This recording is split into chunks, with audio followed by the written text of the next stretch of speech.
Venga, arrancamos. Falacias, 3, 4, ¿vale? A ver, empezamos o nos saltamos directamente a ver las falacias formales, porque es que para distinguir bien un razonamiento deductivo de otra cosa que no sea un razonamiento deductivo, por ejemplo, una falacia, pues ya os expliqué un par de ellas. Sin embargo, todavía nos falta una definición general de falacia, y bueno, los tropecientos tipos que vamos a ver de falacias. Son muchas. De hecho, bueno, ahora os comentaré sobre las listas de falacias. ¿Qué es una falacia? Mirad, una falacia es un razonamiento incorrecto, pero que tiene la cosa malvada de que parece correcto. Es incorrecto, pero tiene pinta de correcto. ¿Sí? Es un razonamiento que, si uno no se fija, dices, esto parece que funciona. ¿Sí? De hecho, el descubrir falacias es todo como irse de safari. Es irse de caza. ¿Sí? Si uno se va a leer textos judiciales o textos de dogmática, con los ojos, con las gafas de las falacias, puede ir colgando trofeos en la pared. ¿Sí? Bueno, a ver, hay que distinguir, en primer lugar, entre dos tipos de falacias, que son, por decirlo así, las de buena fe y las de mala fe. ¿Vale? Tenemos falacias de buena fe cuando la gente simplemente al elaborar un argumento se equivoca. A estas de buena fe las llamamos paralogismos.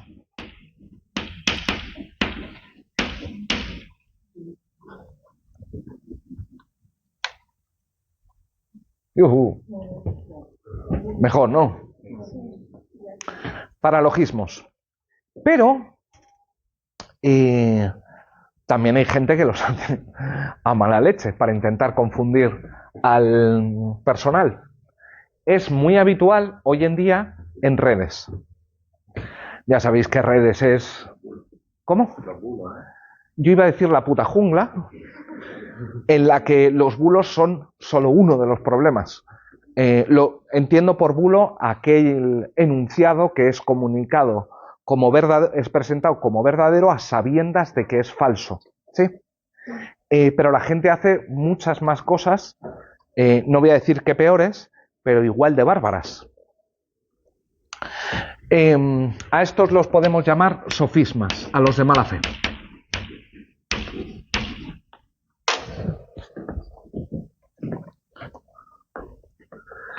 A ver.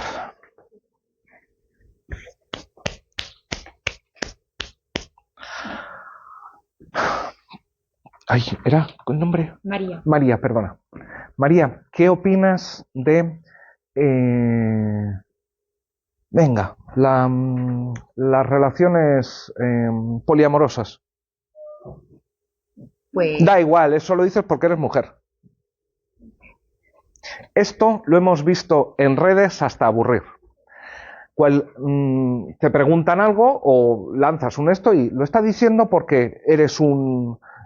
por ejemplo, a mí me hace mucha gracia, sigo a un tipo, a dos tipos en realidad, que son farmacéuticos y me aparecen en Facebook y tienen vídeos sobre, pues eso, consejos sanitario-farmacéuticos. Y les dicen toda serie de barbaridades diciéndoles, no, eso lo dices porque estás pagado por las estás pagado por las farmacéuticas, porque formas parte de una conspiración. Estos son diferentes tipos de falacias. A día de hoy, aprender a distinguir una falacia de lo que es un razonamiento es casi un acto de un deber civil, porque nos está cayendo tal encima, tal cantidad, voy a usar el término técnico, de mierda encima, que más nos vale comprar un paraguas bueno, ¿vale? A ver, la segunda gran distinción que se hace es entre falacias formales y no formales.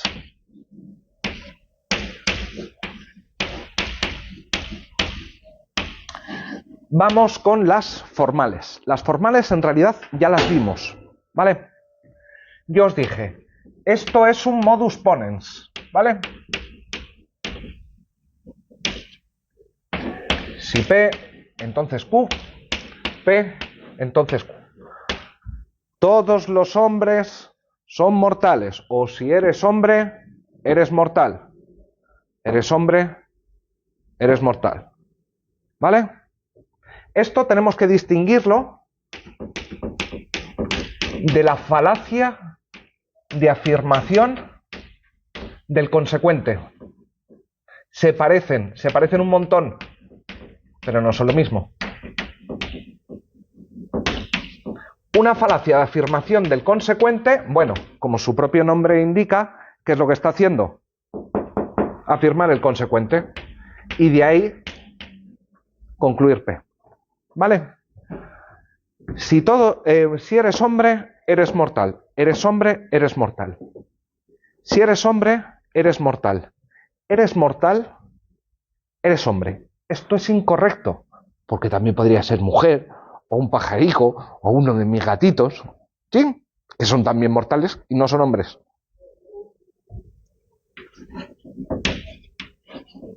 Sabemos también lo que es el modus tollens. Esto es una forma de razonamiento válido. También válido. ¿Qué es un modus tollens?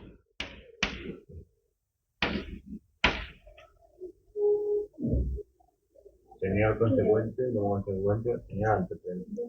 ¿Repite? Apunte. Tenía el consecuente. No, hombre, no me leas los apuntes. ¿Lo sabes? Sí. No Q. Si llueve es martes. Si no es martes, no llueve. ¿Vale? Esto es una forma de razonamiento válida. Pero existe la falacia de negación del antecedente.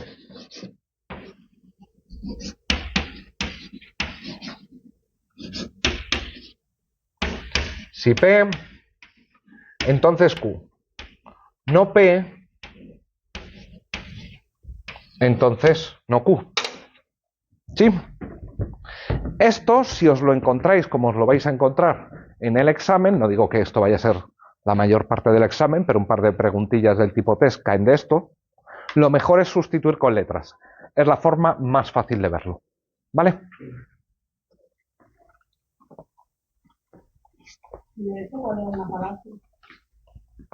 Modus ponens está bien, modus tollens está bien, afirmación del consecuente, falacia, negación del antecedente, falacia. De hecho, estas son las dos falacias formales.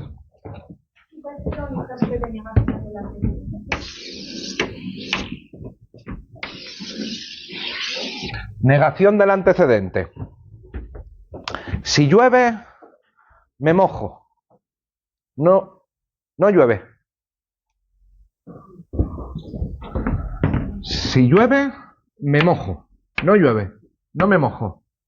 Me puedo estar duchando. Me pueden tirar un balde de agua. ¿Sí? Hay muchas razones por las que me puedo mojar pese a que no esté lloviendo. ¿Sí? ¿Necesitamos ejemplos de todo? ¿Cómo? He dado ejemplos de todos, pero si queréis. Si no queréis,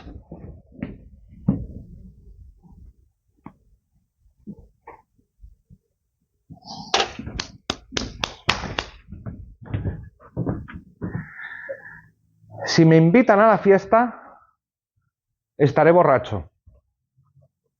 Estoy borracho, eso es que me han invitado a la fiesta. ¿O no? Pues estoy en mi casa, te dice que no van a invitar. Y mamándome ahí como una rata. ¿Qué tipo de falacia es? ¿Lo habías dicho? ¿Eras tú? Afirmación del consecuente. ¿Vale? Si, yo qué sé, si consumo speed, me pongo muy nervioso. No estoy consumiendo speed, así que no estoy nervioso. Efectivamente. ¿Sí? ¿Qué sé yo? Si juego al fútbol, me canso. No he jugado al fútbol, no estoy cansado. Si juego al fútbol, me canso. No estoy cansado. No he jugado al fútbol. Es un modus tollens. ¿Sí? Esto, en el fondo, cuando uno le coge el tranquillo, es fácil. ¿Vale?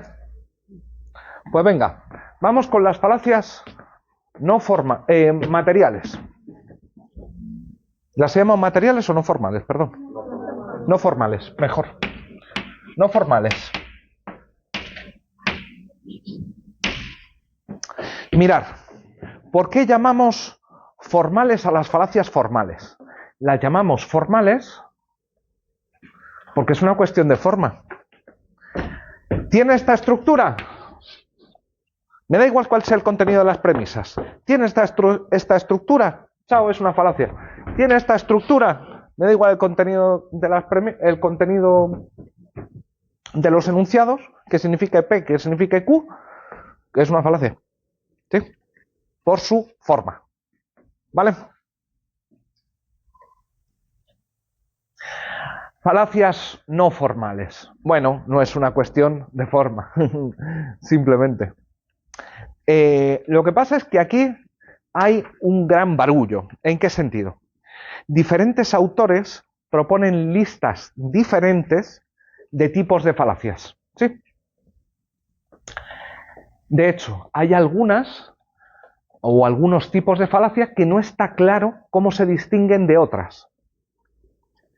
En este sentido, el conocer los tipos de falacia no es por un afán clasificatorio de vamos a distinguirlas absolutamente todas, o que sean una distinción exhaustiva y excluyente, que captemos todos los tipos de falacias, lo que va a ser prácticamente imposible, y que además no haya casos de superposición, que algo sea una falacia, dos tipos de falacia al mismo tiempo. Esto no lo vamos a conseguir, ya os lo digo yo. Hombre, hay algunos casos que sí son muy claros, ¿sí? Si yo te digo, eso lo dices porque eres de derechas, o lo dices porque eres de izquierdas, o porque eres un fascista, pues hombre, eso es una falacia ad hominem, punto. Esa no. Si vosotros a la hora de hacerlas, antes de hacer las encuestas, me hubieseis dicho, profesor, ¿verdad que hoy vamos a salir un poco antes? Es que si no pueden salir un poco mal las encuestas de evaluación docente. Eso es una amenaza o falacia ad baculum, ¿sí? Estos son casos claros, pero luego nos vamos a encontrar algunos casos que son puñeteros, que son difíciles de distinguir los unos de los otros, ¿vale? A ver, voy a empezar a leer, que no se me olvide el orden, que si no me dejo alguna.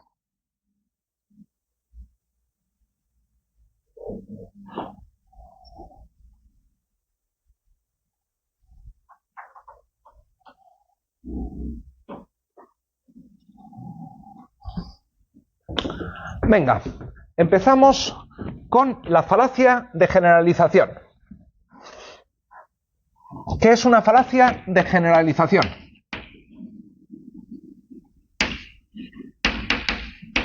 Voy a ir poniendo ejemplos casi grotescos para que veamos bien en qué consisten. Y luego vamos a afinar. Por ejemplo, yo a partir de los 10 minutos que os he dado al principio de la clase, puedo concluir que todos los estudiantes matriculados han hecho la encuesta de evaluación docente. ¿Qué es lo que estoy haciendo? Lo que estoy haciendo es, a partir de una pequeña muestra, bueno, no tan pequeña, pero de una muestra no sé cuán significativa, llegar a una conclusión de carácter general. ¿A qué os recuerda esto? Al razonamiento. Efectivamente, al razonamiento inductivo. ¿Qué es un razonamiento inductivo? Un razonamiento inductivo es un razonamiento que tiene como premisas enunciados individuales, enunciados observacionales individuales, y como conclusión una generalización, un enunciado de carácter general. Y dije, cuidado, las inducciones sabemos que son fallonas, pero ¿nos permite esto decir que toda generalización, todo razonamiento inductivo es una falacia? No, no. ¿Por qué? Porque ya sabemos, cuando lo vimos por los razonamientos inductivos, que tenemos razonamientos inductivos mejor y peor justificados. Si yo hago una generalización, no sé, le pregunto a Keral, ¿qué tal te cae el profesor? Y responda lo que responda Keral, yo digo, a todos los estudiantes, la mierda de generalización. ¿Sí? Si yo le pregunto a una muestra de un 33% de la clase, pues a lo mejor ya empieza a ser representativo. Y si le pregunto a todos, ya es una inducción fantástica. ¿Sí? Bueno, la diferencia entre una falacia de generalización y un razonamiento inductivo justificado es una cuestión de grado, ¿sí? Dependiendo de cuántos enunciados observacionales hayas puesto. ¿Sí?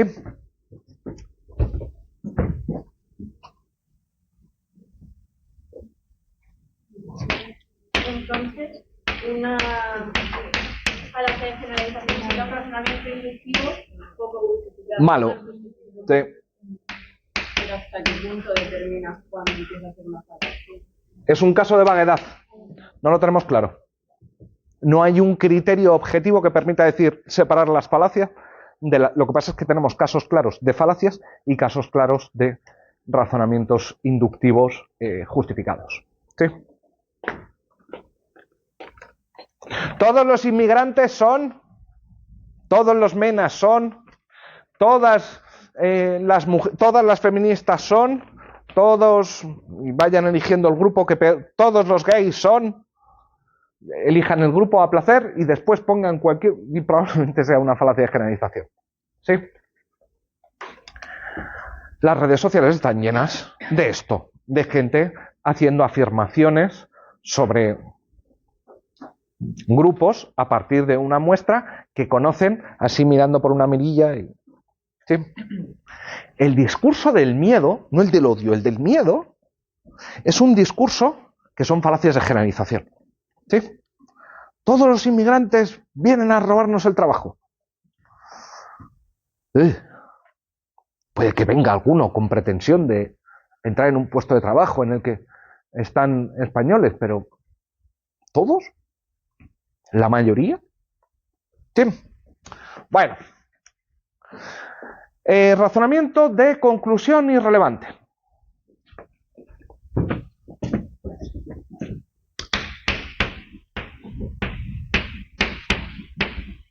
Todos los hombres son mortales.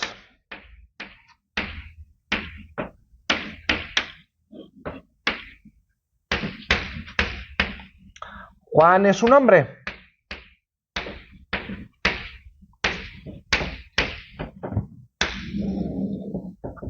Conclusión. Juan fuma.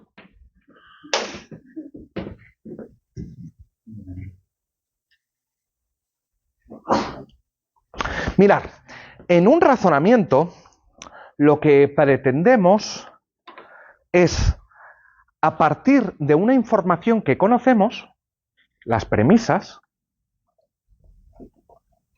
ofrecer una conclusión que en cierto sentido ya está en las premisas. Lo único que hacemos con un razonamiento es sacar a la luz un conocimiento que ya teníamos pero que no nos dábamos cuenta de él. ¿Sí? Claro, lo que pasa es que esto lo hacemos con algún tipo de pretensión para tratar de probar algo o justificar algo. Si yo ofrezco las premisas, todos los hombres son mortales y Juan es mortal, a ver, pareciera que lo que nos interesa, y Juan es un hombre, pareciera que aquello que estamos poniendo en las premisas y que nos tendría que aparecer en la conclusión como consecuencia o conclusión relevante es que Juan es mortal. No que Juan fuma. ¿El razonamiento es correcto? No, alguien podría decir.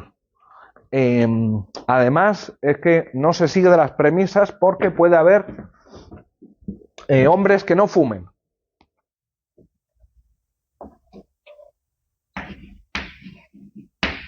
Juan respira. ¿Se seguiría? Bueno, se podría decir que sí, siempre que esté vivo. Sí, pero claro, no es que sea la conclusión que esperamos. ¿Sí? Es como el chiste de mamá, creo que me he perdido al llegar a casa su tabaco, gracias. Es como una respuesta que no te... Las máquinas de tabaco hace muchos años, si le metías el dinero, le dabas al botoncito del tabaco y te decía, su tabaco, gracias. ¿En qué consiste el chiste? Alguien completamente despistado que recibe una respuesta que no tiene nada que ver con lo que espera. Esto es lo mismo, cuando la conclusión en realidad no es relevante para las premisas que has planteado, incluso aunque no sea incorrecto el razonamiento. ¿Sí? Sí. Entonces el razonamiento siempre va a ser incorrecto, pero puede ser verdad, ¿no? Sí. Es como lo que vale. Pero entonces el razonamiento es incorrecto, ¿no? El razonamiento es incorrecto, pero no formalmente incorrecto. Es no formalmente incorrecto, vamos a decir.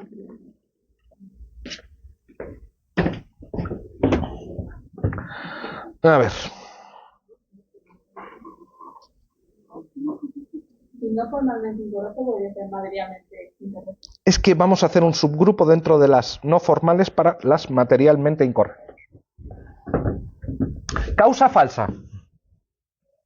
Falacia de causa falsa.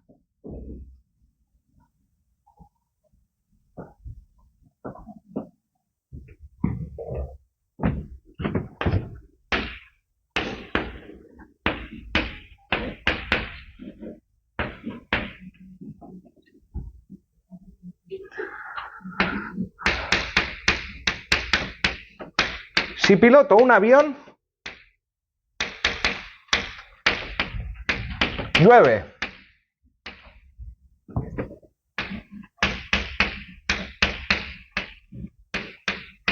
Estoy pilotando un avión, por tanto, llueve. Esto formalmente es correcto. Pero ¿qué es lo que pasa aquí? Exactamente. ¿Qué tendrá que ver la velocidad con el tocino? ¿O qué tendrá que ver el hecho de que esté pilotando un avión con que llueva? Por eso se llama de causa falsa, porque establece como premisa mayor un enunciado condicional, si P, entonces Q, falso. Todas las veces que sucede P, sucede Q. Todas las veces que... no. ¿Sí?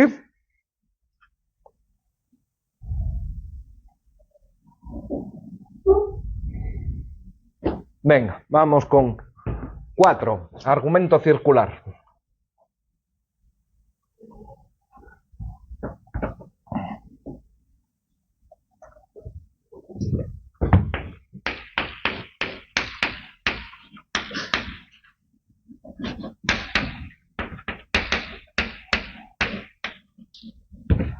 ¿Qué es un argumento circular? Un argumento circular es aquel en el que introduces como conclusión aquello que debes probar. A ver.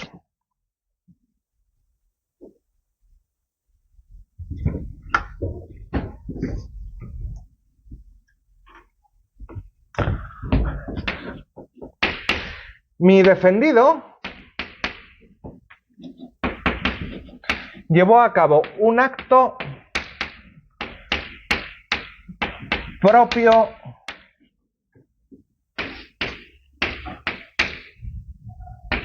de un kamikaze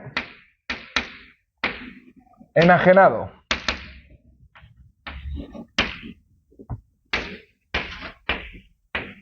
Los kamikazes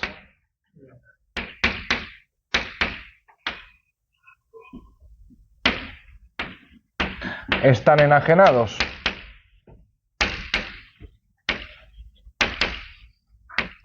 Por tanto, mi defendido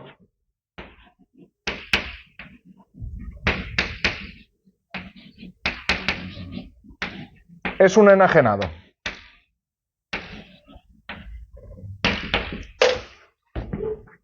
¿Os dais cuenta de que la premisa y la conclusión son exactamente la misma? Ese es un argumento circular. Cuando te encuentras en la premisa, en la conclusión, lo mismo que en la premisa mayor.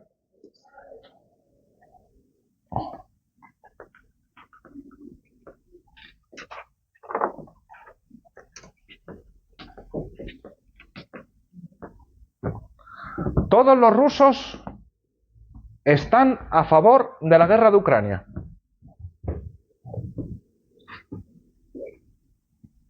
Todos los rusos son militaristas.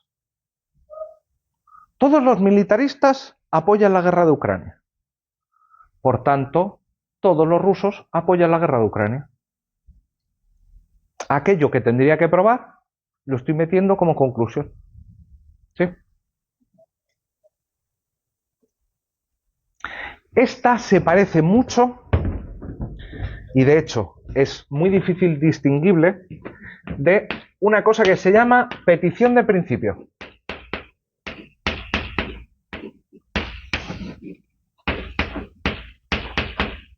Se pueden distinguir, hay casos claros de petición de principio que no es argumento circular y viceversa. ¿Qué es una petición de principio? Una petición de principio es cuando le exijo a mi interlocutor aceptar una premisa que es aquello que pretende demostrar.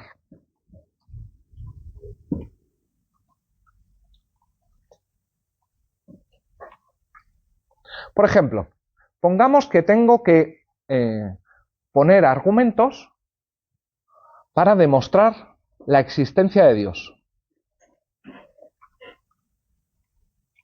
Y digo, Dios es un ser absolutamente bondadoso, los seres bondadosos nos aman, por lo tanto, Dios, tercera premisa, Dios nos ama, por tanto, Dios existe. ¿Qué es lo que estoy haciendo? Al decirte que Dios es bondadoso, hombre, para que alguien sea bondadoso, tiene que existir. Te estoy metiendo de cruzado, o sea, bajo mesa, en la primera premisa, puede ser en la primera, en la segunda, en la que queráis, pero te estoy metiendo como premisa aquello que es lo que estoy intentando demostrar, que Dios existe. Si yo te digo ya desde el principio, Dios es un ser bondadoso, ya te estoy diciendo que Dios existe, implícitamente. ¿Sí? ¿Bien?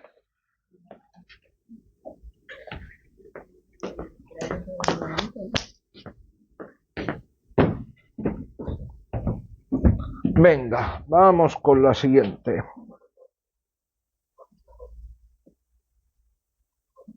Momento circular. Esta es una de mis.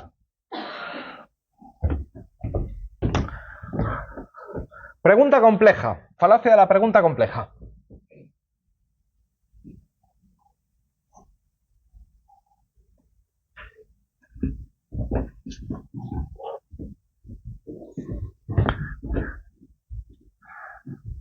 Pregunta compleja.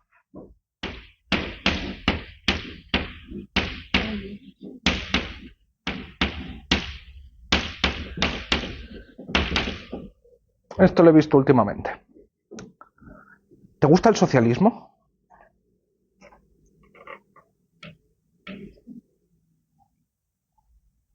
Hostias, como que sí te gusta el socialismo. Primero, ¿qué estás entendiendo por socialismo? Segundo, puede ser que con algunas tesis esté de acuerdo, con otras no. ¿Qué es lo que estoy haciendo? Estoy presentando una cosa sumamente compleja con una reducción absurdamente simple. ¿Sí? La pregunta en realidad requeriría una respuesta muy elaborada, pero la pregunta es, te pone frente a entre la espada y la pared. ¿Sí o no? Joder, ¿qué dices a eso? No, mira, es que necesito un libro para responderte, o necesito mucho espacio para responderte. No es algo que me puedas preguntar sí o no. ¿Te gusta la eutanasia? Joder, ¿cómo que si te gusta la eutanasia? A ver, claro, esto muchas veces se hace en la forma no de paralogismo, sino de sofismo, de a mala hostia. ¿Dónde se puede ver esto muchas veces? En las tertulias periodísticas y entre políticos, que se tiran preguntas de estas. Pues déjate de tonterías, ¿pero a ti te gusta la eutanasia? Sí, yo voy, de hecho, con mi tupper a ver eutanasias. Es una cosa que me flipa. ¿Sí? Esta de la pregunta compleja no hay que confundirla, aunque no siempre es fácil distinguirlas, con el falso dilema.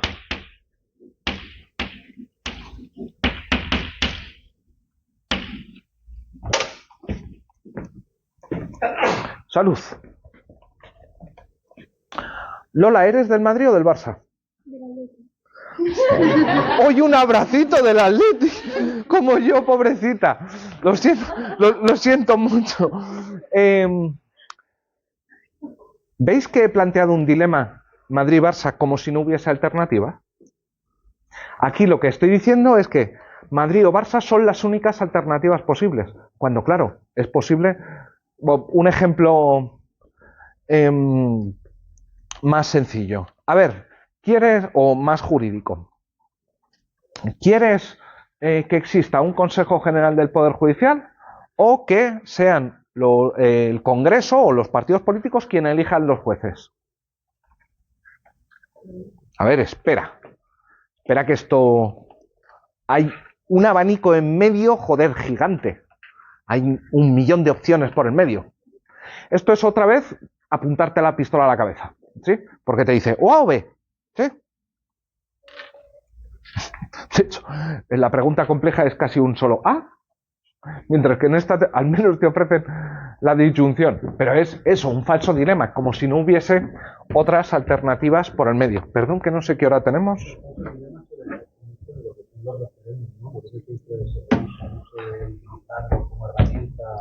Gracias, Paco. A ver, repito, los referéndums es una forma de participación directa, de democracia directa, que tiene sus ventajas, claramente, sus ventajas. Pero imaginaros que habéis nacido un poquito antes, estáis en el 78 y os dicen democracia sí, perdón, constitución sí o constitución no. Dicen, bueno, esto es un puto atraco. ¿Por qué es un puto atraco decir constitución sí, constitución no? Joder, porque hay partes de la Constitución con las que estoy muy de acuerdo y otras que me parecen un desastre. Los referéndums y los plebiscitos peor, los plebiscitos son cuando se refiere a una persona, son todavía peor, ¿sí? Porque ante una gran complejidad te sueltan un falso dilema. Alguien podría decir incluso que nuestras elecciones democráticas son falsos trilemas, cuatrilemas, pentalemas, porque en el fondo, ¿qué tienes? Una situación en la que, bueno, eso sería más bien pregunta compleja, más que falso dilema, porque ahí sí tienes un montón de opciones, pero decir, bueno, esto requeriría no darle un botoncito o poner una X, pero joda, esto, si somos ciudadanos conscientes que no estoy diciendo que la democracia sea una gran falacia, no estoy diciendo esto. Por el momento lo mejor que tenemos. Si alguien descubre algo mejor, me avisa, me llama y ahí quedamos y me lo explica. ¿Sí? 8. A ver, ¿qué viene en el 8? Una pregunta, ahora cuando estaba explicando, por ejemplo, que ha dicho lo de no estoy diciendo que la democracia sea una falacia, que podría estar dentro de una falacia de voluntad que alguien me preguntase, ¿es la democracia una falacia? Esa aclaración porque alguien llegaba a Sí. la conclusión de decir que el profesor está diciendo que para evitar esa falacia de la pregunta. Efectivamente. Claro, es que ¿en qué consisten hacer falacias? En retorcer los argumentos con intenciones normalmente maliciosas. Hombre, también puede ser alguien no muy ducho en capacidades discursivas y que te suelten alguna de estas, ¿sí? Pero esos no son los que nos preocupan, al menos en una facultad de Derecho. En una facultad de Derecho, quien suelta una falacia, a ver, se puede estar equivocando. Pero los casos no son muchos. Los casos no son muchos, son más bien de sofismas, ¿vale? De gente argumentando mal a sabiendas, ¿sí? O de manera extremadamente deficiente. ¿Os contaron una historia del derecho que durante el reinado de Carlos III estaba prohibido justificar las sentencias? Estaba prohibida la justificación judicial. ¿Por qué? Porque si tú obligas a justificar las sentencias, se ven las costuras de las razones que están detrás de una sentencia. Y si se ven las costuras, si se ven los posibles fallos, ¿qué es lo que puedes hacer? Pues criticarlas. Si no hay justificación, si no hay argumentación, el poder, ¿cómo es? Incontrolable, porque es decisión. ¿Te gusta? Bien. ¿No te gusta? También bien. Si, sin embargo, nosotros le pedimos que argumenten, justifiquen sus decisiones, ahí puedes controlar el poder, porque estás diciendo, una falacia de generalización o una causa falsa o un argumento circular. ¿Qué estás haciendo? ¿Sí? Por eso estos instrumentos son útiles, porque tanto si sois, o en primer lugar para los abogados, no para que cometáis las falacias, sino para que las detectéis en la contraparte, pero también en las sentencias de los tribunales, ¿sí? También en cuanto a jueces, para revisar sentencias de otros jueces y para revisar los escritos de las partes. Si te llega alguien con una falacia como una catedral dentro de la demanda, pues le haces patada en el culo, ¿sí? Venga, os cuento una y paramos. Sí, que hemos empezado un poco tarde.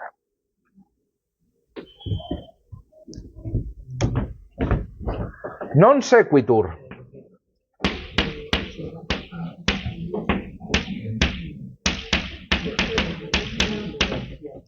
El non sequitur es una de mis falacias preferidas, por burda y brutal.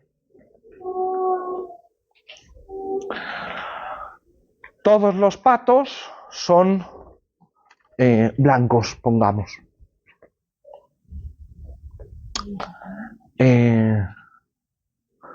Los animales blancos son muy bonitos.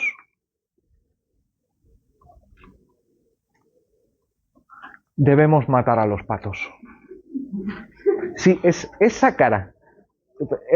Joaquín ha dicho, ¿qué coño? What the fuck. Efectivamente, es un what the fuck.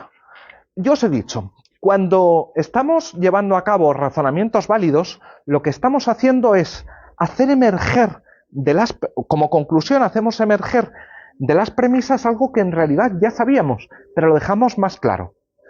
¿Cuándo es un non sequitur? Un non sequitur es cuando eso que emerge de las premisas en realidad no estaba en las premisas. También se puede llamar la falacia del conejo de la chistera.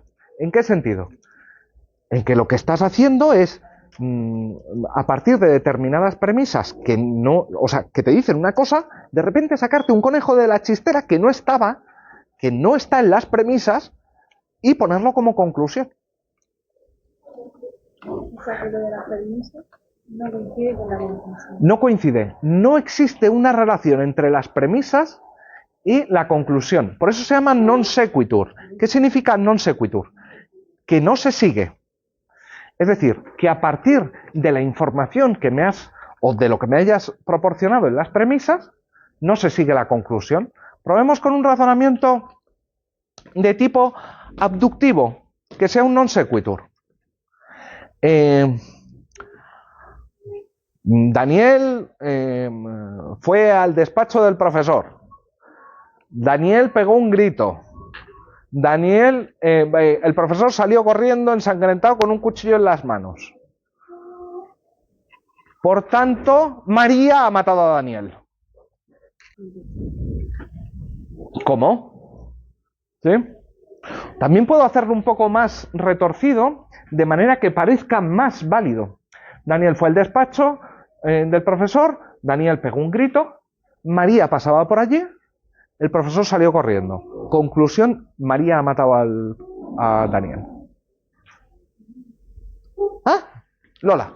¿Cuál es la diferencia Amiga. con razonamiento? Yo también me lo pregunto. De conclusión irrelevante. A ver, la diferencia no es clara. No.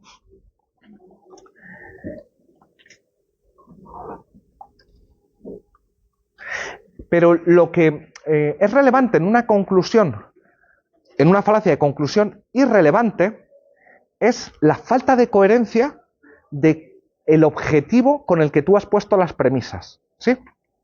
Mira, si tú pones como premisas todos los hombres son mortales y Daniel es un hombre, digamos que pareciera que aquello que debieras concluir o que aquello que te interesa probar es la mortalidad de Daniel. ¿Sí? En el caso de un non sequitur, simplemente lo que estamos diciendo es que de las premisas no se sigue la justificación. Alguien podría decir que incluso el non sequitur debería de ser considerado una falacia formal, o si quieres, un grupo de falacias formales. Lo único que estamos diciendo con un non sequitur es que el razonamiento no está internamente justificado. De esas premisas no se sigue esa conclusión. En este sentido, se podría decir que la negación, que la afirmación del consecuente y la afirmación del antecedente son dos non sequitur, sí. Normalmente se caracteriza o se mete en el cajón de las falacias no formales. Probablemente tenéis razón y habría que meterlo en el conjunto de falacias formales. Es que, curiosamente, pese a que es un tema muy, muy, muy estudiado, este tipo de cosas en la literatura no están claras. Aquí claudico y digo, no tengo un criterio para distinguirlas claramente. A mí lo que me interesa es que usemos estas herramientas para cazar falacias, ¿vale? Que pertenezca a un grupo o pertenezca al otro, no me preocupa tanto, pero que las sepamos reconocer, ¿vale? ¿Nos tomamos ahora la pausa? Venga. 10 minutillos y volvemos. Sí, sí. Es lo que diferencia entre conclusión irrelevante y non sequitur. A ver, non sequitur.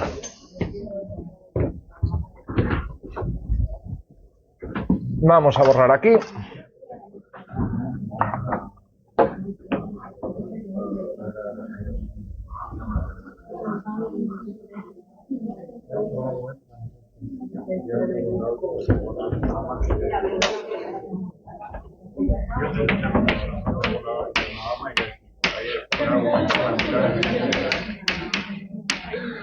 Vamos con un non sequitur.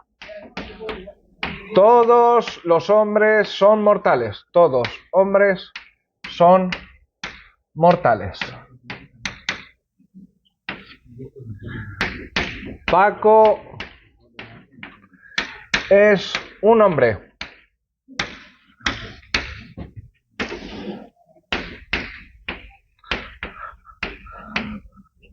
Paco salta la comba.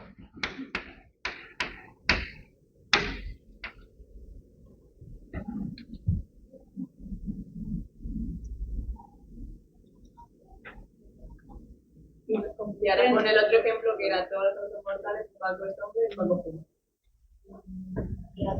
Vamos con uno de conclusión irrelevante. Tienes razón. Este es un ejemplo más bien de conclusión irrelevante. Es que mirar, el non sequitur puedo configurarlo como un subtipo, como un tipo de falacias o como un conjunto de falacias. A ver, es que en realidad non sequitur lo puedo poner casi como cualquier cosa en el que no se siga la consecuencia, tanto si es por un error formal como por un error no formal. Si ya os he dicho, ¿está clara la diferencia entre un non sequitur y una conclusión irrelevante? No, no está clara. Lo que me interesa es que veáis casos en los que es que directamente yo cojo las premisas y formalmente no se sigue, hay algo que hay un salto, y otro en el que parece que existe cierta relación entre las premisas y la conclusión, pero no tiene nada que ver con lo que estás, con la pretensión que estás intentando justificar. No tiene nada que ver con aquello que estás intentando probar, demostrar, justificar. ¿Sí? Si acaso la distinción sería más bien decir que la conclusión irrelevante lo que hace es simplemente darte una información como conclusión que no es la esperada. Mientras que en el non sequitur es cualquier cosa en el que no se siga la conclusión a partir de las premisas, incluso aunque sea relevante. Por eso os he puesto también el razonamiento abductivo. En el razonamiento abductivo que os he puesto, Daniel viene al despacho, Daniel grita, María pasa por el pasillo. El profesor sale ensangrentado del pasillo. Conclusión, María ha matado al profesor.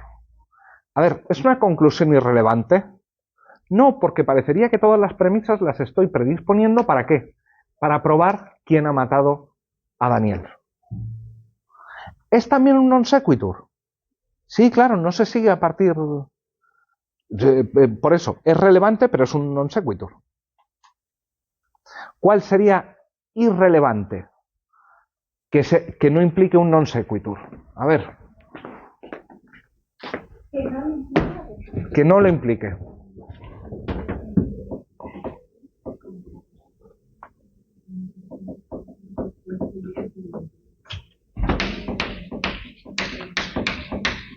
Conclusión.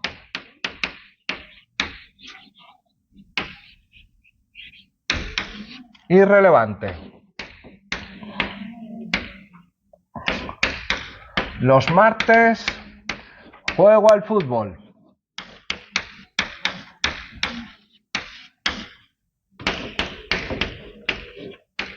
Hoy es martes, ¿vale? Conclusión, mañana es miércoles.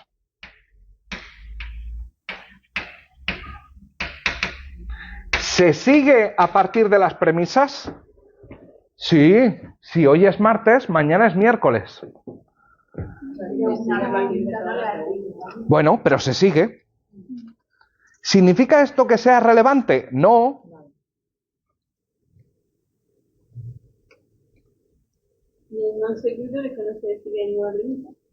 Que la conclusión no la puedes obtener a partir de las premisas.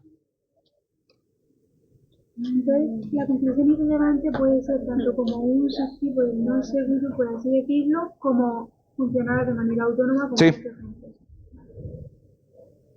Sí, por eso os he dicho al principio, hay determinados tipos que se van a solapar. No me preocupa tanto que se solapen, veo que a vosotros sí, a vosotras. Lo importante es saber reconocerlos. Lo importante también es que sepamos, en los casos claros, que son de uno o de otro, saber distinguirlos. Si yo os pongo los martes juego al fútbol, hoy es martes, mañana, conclusión, mañana es miércoles, y me decís que es un non sequitur, os voy a decir, puede ser será conclusión irrelevante. Pero tampoco sería mal. Decir que es un non sequitur, no, porque ahí sí se sigue.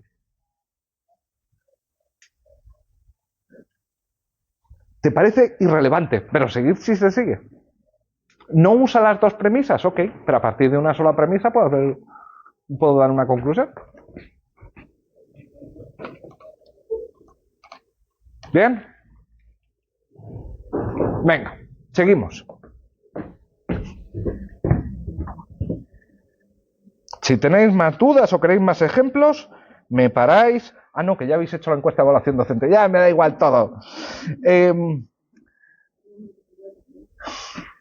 Mierda, esto no lo sabía.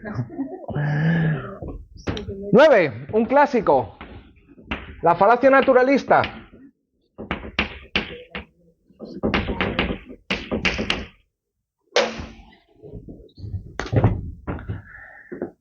Mi abuelo tenía una pequeña empresa de construcción.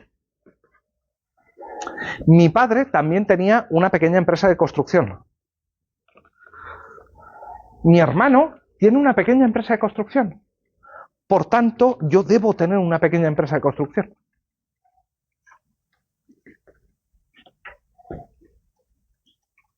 Pues hombre, no. ¿Por qué? ¿Qué es lo que estoy haciendo con una falacia naturalista? Versión 1.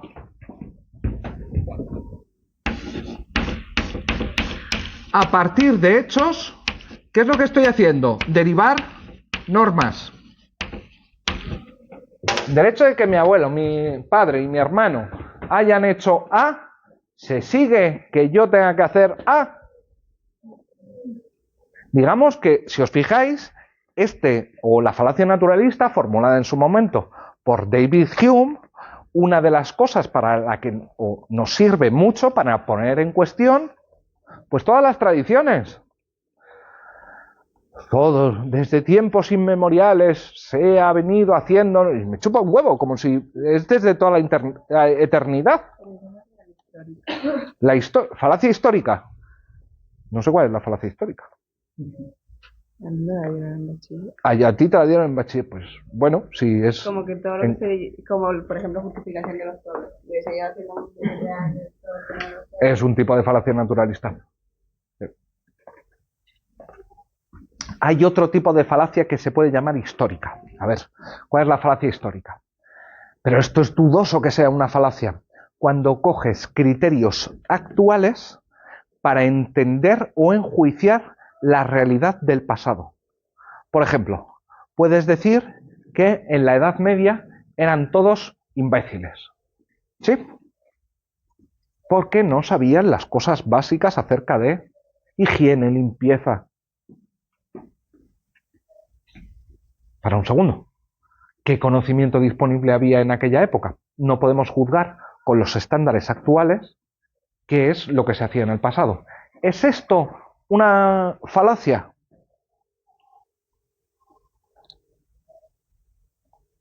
No está muy claro que sea una falacia. ¿Por qué? Porque desde luego que yo puedo enjuiciar, y esto es una cosa que a los historiadores les encanta decir, no se puede enjuiciar con criterios actuales lo que sucedió hace 500 años. Seguro que no puedo decir, no voy a poner ejemplo español para no herir sensibilidades, no puedo decir, por ejemplo, que el esclavismo de los Estados Unidos fue una puta vergüenza para la humanidad. Pues lo mismo que puedo decir que el Holocausto fue otra puta vergüenza para la humanidad. ¿Sí? ¿Cuál es el límite? Si son 50 años está bien, 60, 70, un siglo está bien para decir que fue una vergüenza, 2 siglos, 3 siglos... Sí. Lo que no conviene es, como decir, saber que la gente tenía otras ideas en otros momentos. Esto no significa que yo no pueda aplicar mis conceptos hacia el pasado sabiendo qué es lo que estoy haciendo. Lo que es terrible es no saber que lo estoy haciendo. ¿Vale? ¿Cuál es la segunda versión de la falacia naturalista? Pues si hemos dicho que la primera es deducir normas a partir de hechos, y si deducimos deducimos hechos a partir de normas, pues otra gran animaladica. Por ejemplo, en España está prohibido maltratar a los animales, o directamente está prohibido maltratar a los animales. Por tanto, en España no se maltratan los animales. ¿What? ¿Qué es lo que estoy haciendo? a partir de una o varias normas, estoy concluyendo cómo es la realidad. Lo que es, pues eso. Este es habitual en el mundo jurídico, especialmente en las facultades de Derecho. No, es que esta cosa no se puede hacer, está prohibida, por lo tanto no sucede. ¿Cómo? A ver, del hecho de que un comportamiento esté prohibido, sea obligatorio, ¿qué se sigue respecto del cumplimiento de dicho comportamiento? Nada. Nada. No se sigue absolutamente nada. Tenemos normas que son plenamente eficaces, normas plenamente ineficaces y normas, la inmensa mayoría, medianamente eficaces. ¿Sí? O medianamente ineficaces, como lo queráis ver. Bien. La falacia naturalista te impide pasar de hechos a normas, pero también de normas a hechos. Es la tesis de la gran división, ¿sí? Hay autores, y no pocos, que hoy en día niegan que esto sea una falacia y sostienen que de hechos podemos derivar normas, ¿sí? Hay un filósofo muy famoso, John Searle, que ya nos salió cuando vimos otras cosas, da igual. Si dice, mira, si Álvaro le promete a Joaquín que va a hacer algo, por lo tanto, Álvaro tiene la obligación de hacer ese algo. Te dice, de un hecho derivas una norma. Del hecho de que Álvaro prometió, derivas la consecuencia que Álvaro tiene la obligación de hacer X. ¿Qué falta aquí? ¿Eh? No, para que el razonamiento estuviese justificado faltaría algo. Una norma, la norma según la cual es obligatorio cumplir las promesas, porque si no... ¿Sí? Bien. Bien. Con carácter general, ¿es obligatorio obedecer el derecho? Dice, bueno, si el derecho está ahí, está por algo. Por lo tanto, es obligatorio. ¿What? Para decir que es obligatorio el derecho, hay que meter una premisa, o sea, para decir que hay que obedecer las normas jurídicas, hay que meter alguna premisa en medio según la cual debes obedecer las normas jurídicas. Y eso requiere a su vez justificación, pero no puedes pasar directamente a por el hecho de que existe, entonces hay que obedecerlo. De hecho, la mayoría del derecho es dudoso que deba ser obedecido. Vamos a decirlo así. No es que me ponga yo especialmente punky, pero hay ciertas cosas que dices, arrea la burra. ¿Sí? Ya os dejo a vuestra imaginación cuál consideráis que deben obviarse. Venga, la naturalista la tenemos.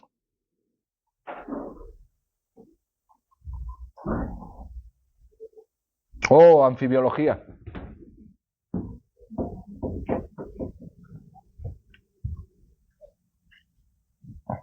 La anfibiología es también muy insidiosa. ¿Por qué? Porque claramente parece un razonamiento correcto. Y de hecho, si tú lo intentas formalizar, te va a parecer como correcto. Pero en realidad es una trampa. Anfibiología. Perdón que no sé si me sobra una I. Anfibología. Sí. Bueno, perdonen ustedes. Que... Anfibología.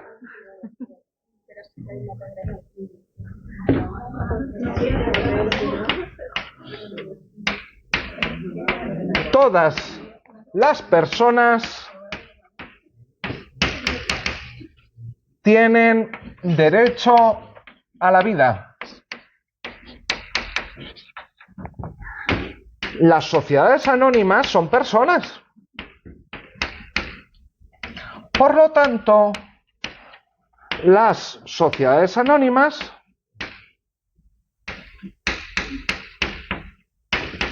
tienen derecho a la vida. Impecable, ¿verdad? Oye, ha habido varios tribunales constitucionales que han sostenido esto, expresamente. Pero ¿a qué tipo de vida? Cuando cierra una sociedad jurídica, La anfibología, ¿en qué consiste? En que tengo un término que aparece en dos premisas, ¿vale?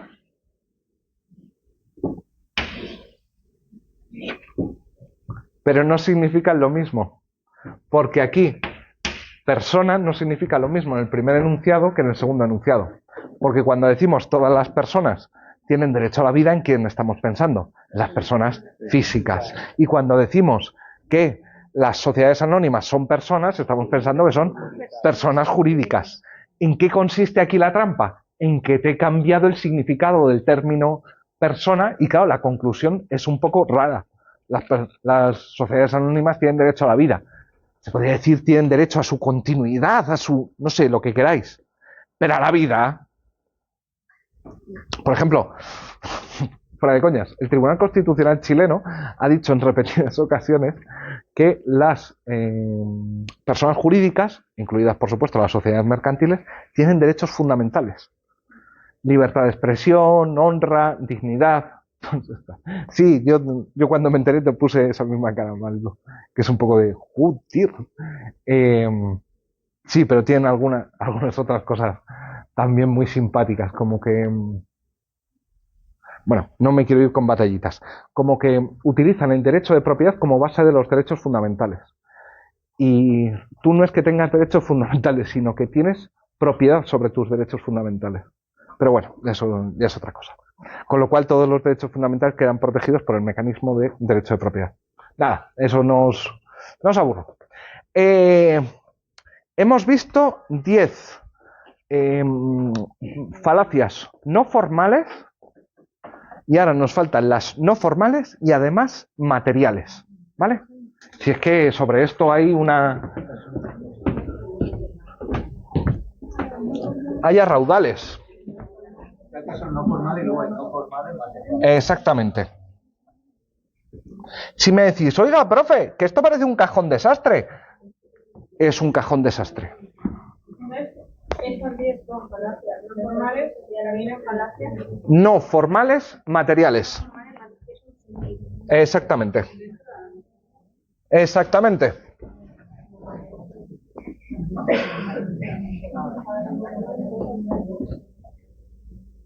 Venga.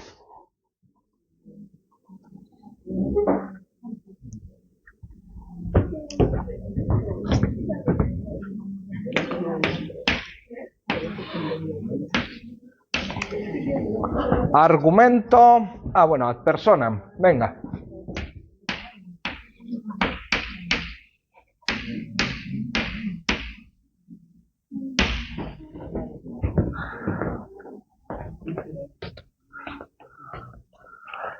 Las cosas que ha dicho el profesor durante los debates las ha dicho porque es A, un comunista, B, un idiota, C, no sé, un liberal a ultranza, D.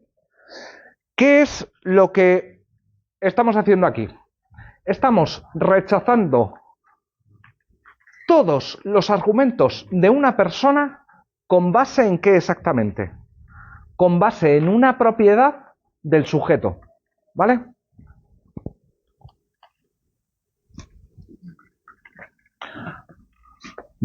Con una propiedad que no puede evitar, ¿sí? Lo dices porque eres hombre.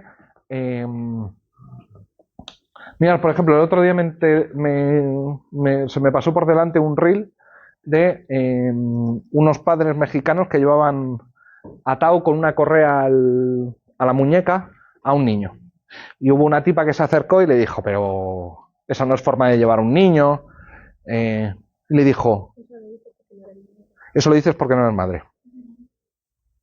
Argumento de mierda. O sea, es lo mismo que si, yo qué sé, no puedo hablar sobre cuáles son las penas que se merecen los terroristas porque yo no he sido víctima del terrorismo. Entonces la falacia, o sea, el argumento a persona, basándote en quién es el argumento. Exactamente.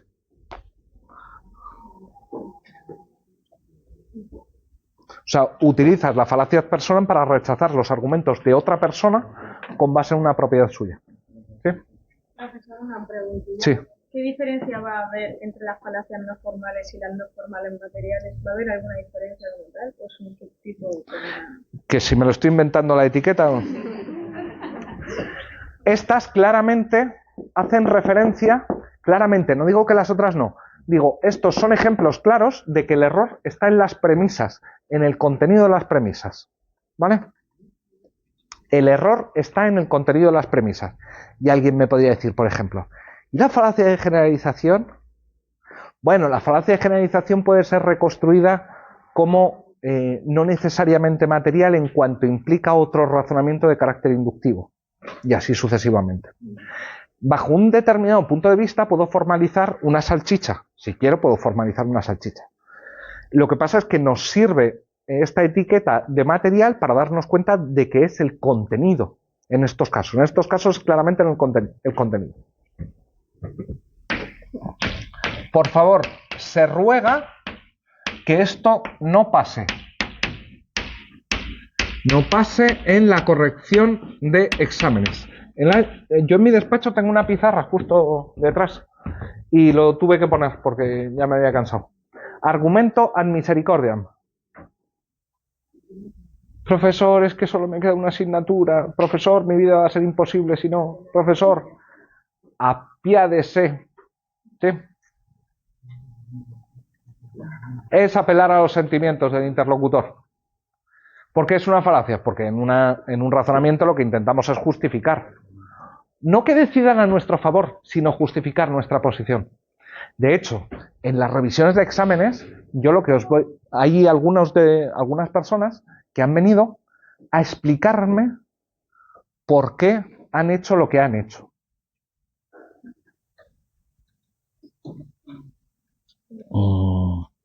No es mi problema.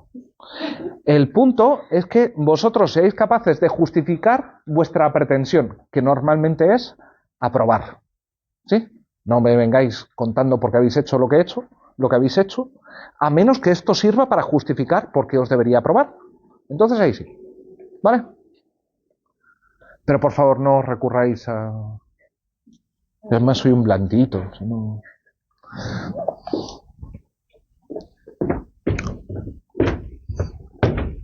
C. Ad populum.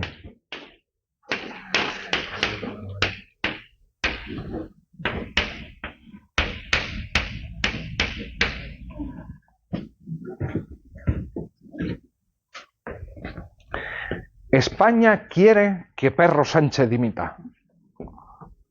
Me encanta llamarle Perro Sánchez.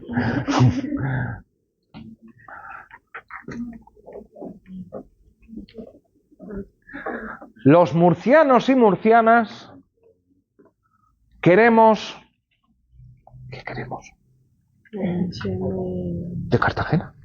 Uy, lo que ha dicho. Dice que quiere la división entre Cartagena y Murcia.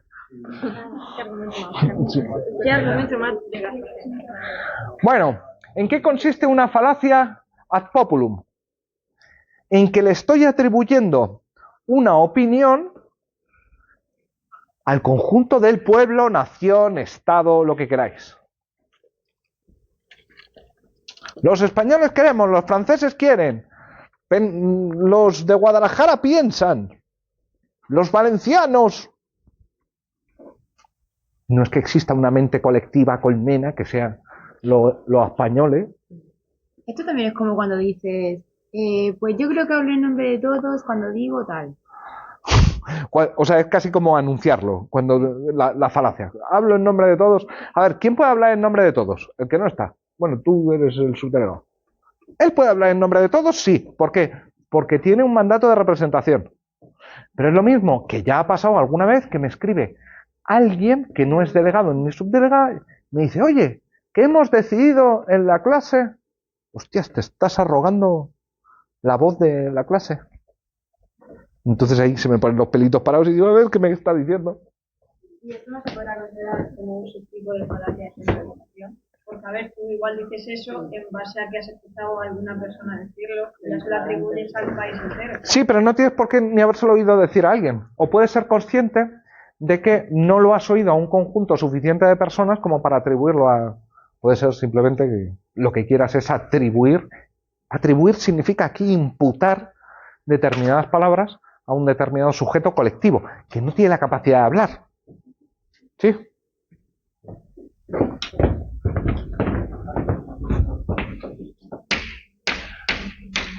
Argumento ad baculum. El que os decía antes de las encuestas. Profesor, si hoy no salimos a la hora, pues igual las encuestas salen mal. A ver, esto es una amenaza, claramente. ¿Las amenazas están prohibidas en el derecho? Hombre, por el derecho sí, ¿no? Existe un tipo de amenazas. ¿Se puede en una argumentación amenazar? Se considera que no. ¿Se puede amenazar en una negociación? Cuidado. Cuidado porque en la facultad nos enseñan a negociar. Bueno, no está claro ni siquiera que os enseñe yo a argumentar. Pero lo que seguro que nos enseñan es a negociar. Y la negociación es una parte fundamental del ejercicio del derecho. Fundamental. Y no me estoy refiriendo solo a los abogados, ¿eh? ¿Sí? Vamos, Fiscalía negocia permanentemente. Órganos administrativos negocian con las... órganos administrativos con potestades sancionatorias muchas veces negocian. Hacienda negocia. No contigo, no conmigo, ni contigo. Pero con la gente que tiene dinero de verdad, claro que negocia. Joder, mirar Shakira o la pareja de la presidenta de la Comunidad de Madrid. ¿Se llegan a pactos? Claro. Pero claro, si hay negociación, la amenaza, depende de cuál, es un medio legítimo. O aceptas esto, o vamos al juez y a ver si te pone 20 o 40 años. ¿Eso qué es? Joder, una pura amenaza. ¿Es válido esto en el ámbito de una negociación? Desde luego. Desde luego. Depende, insisto, depende del tipo de amenaza. Si hemos capturado a María robando unas cremas, pero no tenemos manera de probarlo, y lo que le decimos, María, o confiesas que has robado esto, o te pegamos 2 tiros en las piernas. Pues hombre, alguien diría que sería una amenaza desproporcionada, ¿sí? Es lo mismo que, no sé, estás una compraventa de empresas y dices, o me lo vendes a este precio o te reviento la cabeza a hostias. Por favor, eso sí que no parece legítimo. Ad personam, ad misericordiam, ad populum.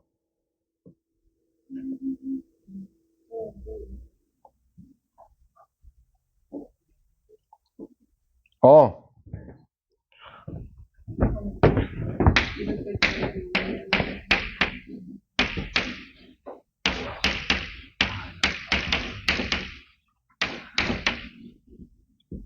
Tenemos que hablar del uso de la autoridad en este contexto. ¿Por qué? Ad autoritatem. Falacia de la autoridad. Pero lo malo de la falacia de la autoridad es que tenemos la falacia de la autoridad y al lado el argumento de autoridad. Es decir, que vamos a tener dos o un mismo argumento que puede ser visto como un argumento válido o como una falacia.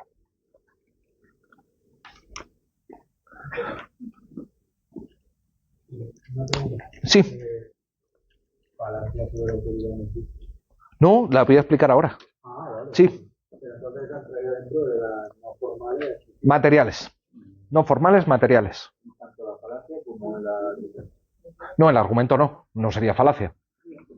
Esperar, os explico la falacia de autoridad y luego, si acaso, vamos al argumento de autoridad.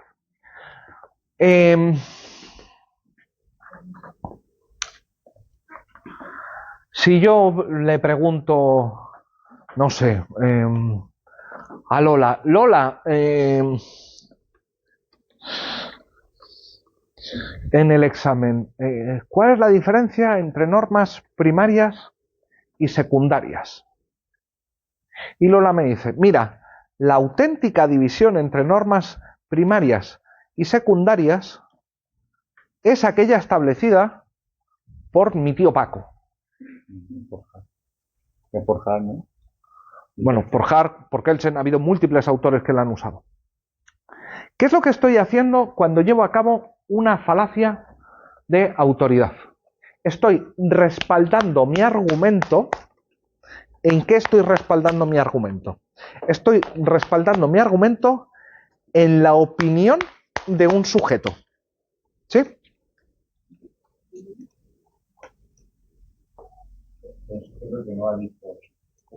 No, el sujeto puede haberlo dicho perfectamente. Es lo mismo que si yo me pongo a dar ahora, no sé, consejos de salud reproductiva. Y vosotros le llegáis a alguien y le decís, no, mira, es que creo que el método Gino funciona porque lo ha dicho mi profesor de filosofía del derecho en clase. O sea, a ver, por favor. Los consejos que os pueda dar vuestro profesor de filosofía del derecho casi sobre cualquier cosa no constituyen un argumento de autoridad, ni en broma. Claro, lo que pasa es que cabe respaldar un argumento en la opinión de un sujeto. Hombre, ese sujeto de verdad sabe lo que está hablando, sí. Por ejemplo, de un médico. Mirad, aquí se ha producido con lo mismo de la dana, no. Con varias cosas, incluidas la dana, que se ha equiparado la opinión de expertos con la opinión de cualquiera. ¿Sí? ¿Puedes recurrir a la opinión de un experto para justificar tu argumento? Hombre, en la medida en que no somos expertos en todos y cada uno de los ámbitos, resulta imposible no apoyarse en autoridades. ¿Qué es una autoridad? Mirad, hay dos tipos de autoridades, ¿vale? Tenemos autoridades epistémicas y autoridades prácticas. Autoridades epistémicas y autoridades prácticas. ¿Qué es una autoridad epistémica? ¿O cuándo? Esta es la pregunta. ¿Cuándo alguien es una autoridad epistémica? Pues alguien es una autoridad epistémica cuando, con base en sus conocimientos, mantiene una posición privilegiada para saber si un enunciado es verdadero o falso, para saber cómo es el mundo.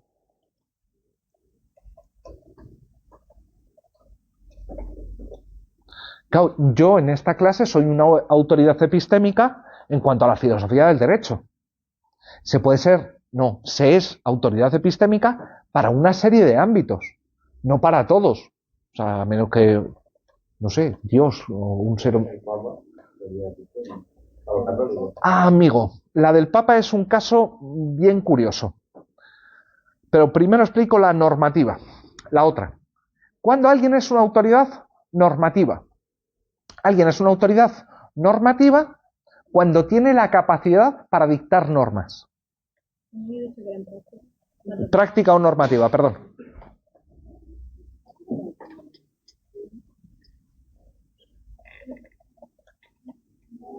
Cuando tiene la capacidad para dictar normas. La capacidad, competencia para dictar normas. ¿Sí? Capacidad ahí quiere decir competencia. ¿El Papa es una autoridad epistémica o práctica? Las dos. ¿Por qué? Porque el Papa es infalible. Es infalible sobre cuestiones de fe. ¿Qué quiere decir que sea infalible? Que por doctrina no se puede equivocar. Al Papa se le atribuye esta propiedad. Sobre cuestiones de fe, el Papa no se puede equivocar. Si mañana el Papa dice que Dios no era trino, sino uno, el Papa tiene razón, por definición. ¿Vale? Lo que pasa es que el Papa también dicta normas. ¿Sí? Con lo cual es autoridad epistémica y autoridad normativa o práctica. Yo también soy autoridad epistémica y práctica. Soy epistémica en mi ámbito de conocimiento y soy normativa dentro de esta clase, porque sí puedo establecer determinadas normas sobre el funcionamiento de la clase. ¿Vale? Normalmente, o no todos los sujetos son autoridades epistémicas y prácticas. Hay algunos que son solo prácticas y hay algunos que son solo epistémicas. ¿Y haces como también la diferencia que hay en derecho romano de lo que era en históricas y históricas? Que uno tenía la fuerza para poder hacerlo, que el otro no era más. Lo que pasa es que la autoridad normativa no está reñida con la autoridad epistémica. De hecho, mirad, se ha producido un gran debate en las últimas décadas acerca del intervencionismo judicial. No tanto por meterse en cuestiones que son demasiado técnicas, demasiado específicas, quitando el espacio al legislador. Por ejemplo, esto se ha producido mucho en América Latina con algunos tribunales constitucionales que ante recursos de amparo de gente, lo que aquí sería un recurso de amparo, solicitando la protección del derecho a la salud, han llegado determinados tribunales y han dicho, vale, Estado, que no le das esta prestación médica a la clínica privada. Y después le ha pasado la cuenta al Estado. ¿Vale?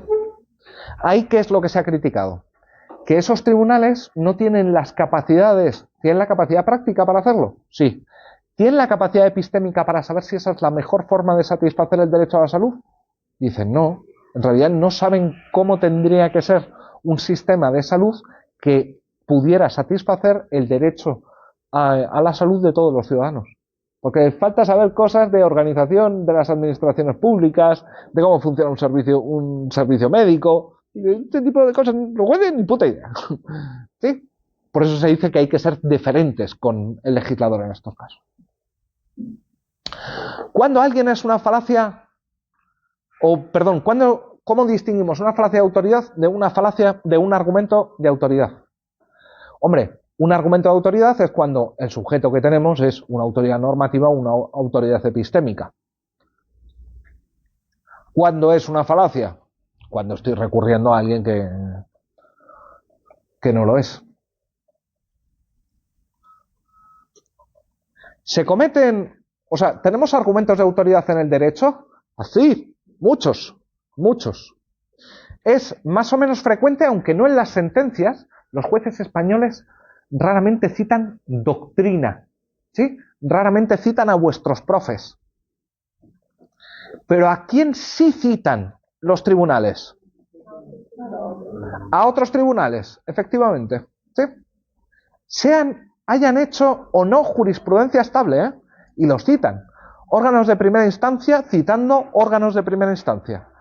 Cuando estuve con jueces hace un mes, curiosamente teníamos una jueza de lo social de aquí de Murcia que le encantaba encontrar sentencias de sus colegas y todas iban para adentro. ¿Vale? ¿Hay otras formas de argumento de autoridad en el derecho? Sí. A veces se recurre al derecho extranjero para justificar una determinada interpretación o una determinada posición de un tribunal. Dices, no, mira, es que esto lo decidimos así porque es que el constitucional alemán, el francés y el italiano han decidido exactamente lo mismo. ¿Sí? Bien. Una pregunta, entonces, la diferencia entre la falacia y el argumento es que una no es una autoridad epistémica y la estoy nombrando, y el argumento de autoridad es alguien que no tiene la autoridad práctica. No. Falacia cuando no tiene autoridad epistémica o autoridad normativa. Argumento de autoridad tiene autoridad epistémica o normativa. Cuidado, puede haber un sujeto que tenga autoridad normativa y no autoridad epistémica y lo que esté afirmando no se corresponda con su competencia normativa. Yes. ¿Sí? Lo mismo que es.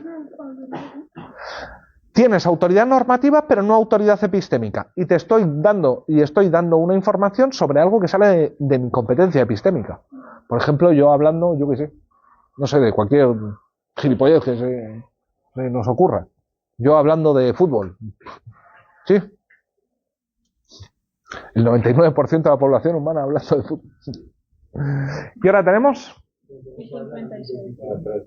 Menos 3. ¿Se da en dos ámbitos diferentes?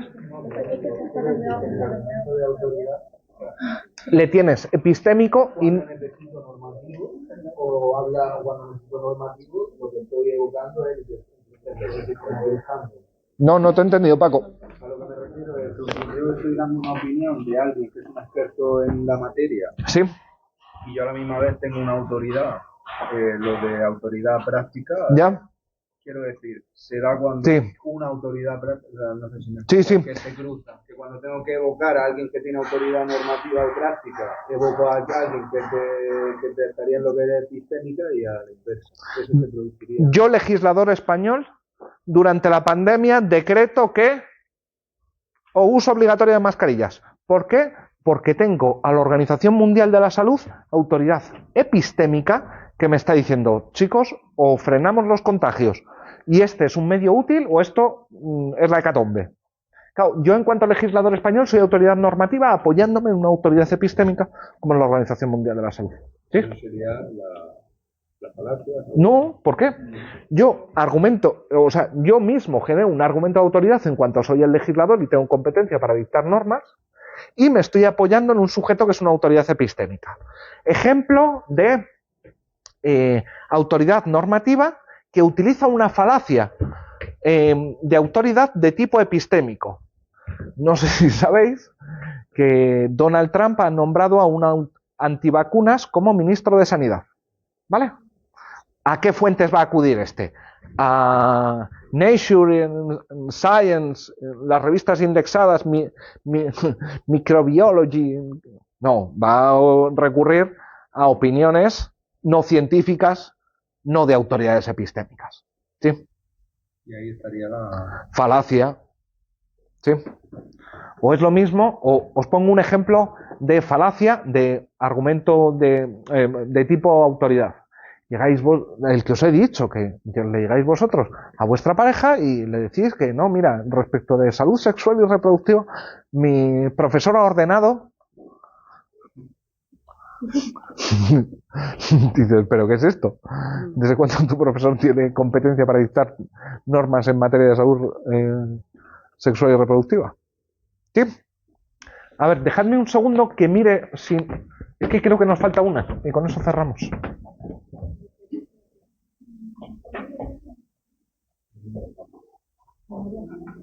El hombre de paja, efectivamente. Sí, porque el resto las hemos visto. Vale, pues José, ya va a explicar esta idea al final, pero mañana sí que la diferencia entre una falacia de autoridad y un argumento de autoridad. Que alguien sea autoridad realmente al sujeto al que está recurriendo, sea una autoridad o no. Pero no son dos, no son, o sea, no está por un lado la falacia de argumento y la otra, es lo mismo de la falacia de... Lo que pasa es que va a depender que sea falacia o que sea argumento válido, dependiendo del sujeto al que recurra, de si el sujeto es autoridad o no. Vale, que creo que explicar una falacia y un argumento como dos cosas. Pero da igual, porque se recurre a una técnica como se recurre. Hombre, si estás recurriendo a una autoridad normativa para una cuestión epistémica, Claro, es su Y si respectivo algo- ámbito. lo mismo, puedes recurrir, no, mira, que es que los meteorólogos han dicho que está prohibido salir de casa. ¿Quién coño son los meteorólogos para prohibirnos salir de casa? Quien puede sacarnos de casa o decirnos que no entremos en casa es el legislador. Termino. No, porque este hombre acumulaba las dos. Era autoridad normativa y autoridad epistémica. Pero cuando se descubrió No, pero- que existía el consejo ese en el que Claro. decía que se basaba, Claro. ahí ya estaría... Entonces ahí estaría de- Yo qué sé. Falacia del argumento de hombre de paja. Falacia. ¿Y qué pasó cuando al otro se le cayó? Falacia del argumento de hombre de paja. Pongamos, venga, hagamos una falacia del argumento del hombre de paja. Paco no tiene razón respecto de lo que estaba diciendo de Fernando Simón, porque a diferencia de lo que ha dicho Paco, Fernando Simón no es Satanás que va con el rabo dando vueltas con el rabito y su tridente con sus cuernos y sus pezuñas. Por lo tanto, Paco no tiene razón. ¿Qué es lo que estoy haciendo?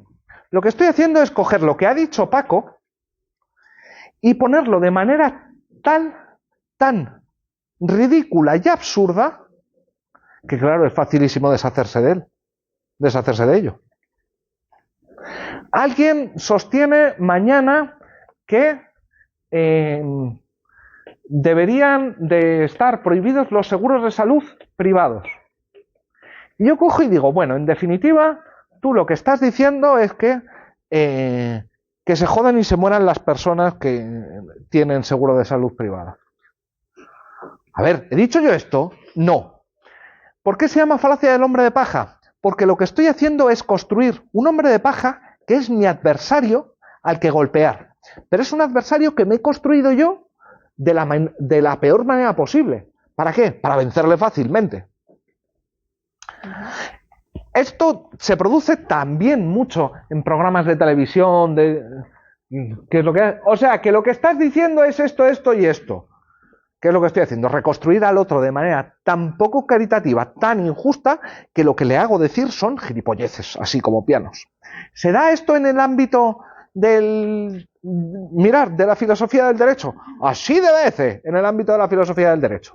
¿Qué es lo que hacemos? Cogemos las tesis de otro autor y las ponemos bajo su peor luz posible. ¿Sí? Y claro, ahí es facilísimo llegar y pegarle. Pero claro, no es que sea solo injusto, es que es falaz. Pues, hombre, es que no está diciendo exactamente esto.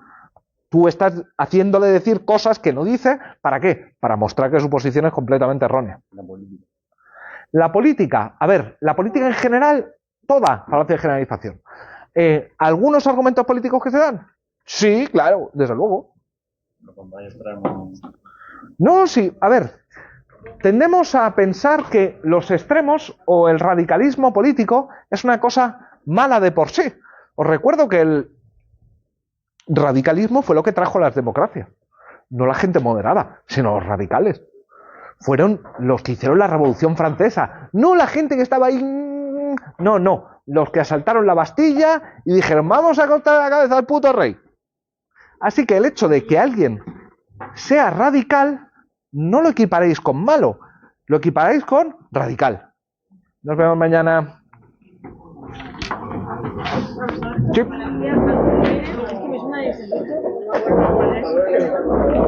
Persona, es la misma.